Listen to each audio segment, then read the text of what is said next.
Un mausolée à la gloire d'un assassin. Dans cette tombe repose Mumtaz Qadri, un policier pendu par le Pakistan pour avoir tué l'homme qu'il était censé protéger. Mais pour beaucoup, c'est un saint et chaque jour des dizaines de pèlerins se rendent dans ce sanctuaire construit par sa famille. Je ne demande à personne de venir ici. Les gens viennent de leur plein gré. Quel que soit le prix, ils viennent. Ceux qui sont dévoués au prophète veulent venir ici. C'était en 2011, en plein jour dans un quartier chic de la capitale, Qadri tire 27 fois sur le gouverneur du Pendjab, Salman Taseer. La raison, l'appel de cet homme politique à réformer une loi controversée sur le blasphème. Un thème particulièrement sensible au Pakistan où une simple accusation peut coûter la vie. L'État a fait preuve d'une détermination inattendue en exécutant Qadri, mais rien n'a été fait pour empêcher la construction de son mausolée. C'est une blague qu'une personne qui a été déclarée terroriste, non seulement déclarée terroriste, mais jugée terroriste par le plus haut tribunal constitutionnel du pays, est un sanctuaire en construction en son honneur et soit présenté comme un grand martyr.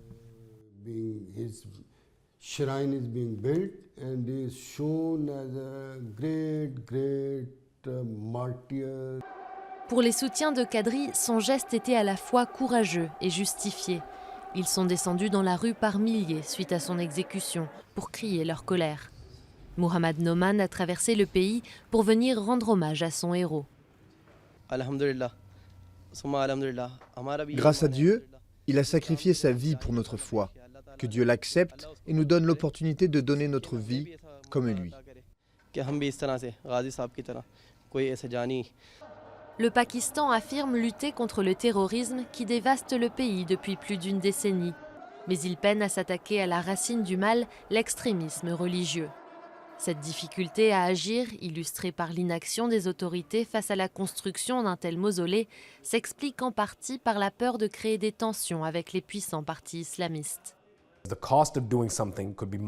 Ça pourrait coûter beaucoup plus cher de faire quelque chose plutôt que de vivre avec les conséquences potentielles de quelque chose qui ne s'est pas encore produit. Il n'y a pas de cas connu d'un individu suivant les traces de Qadri et tuant quelqu'un d'autre au nom de la religion. Ça ne s'est pas encore produit.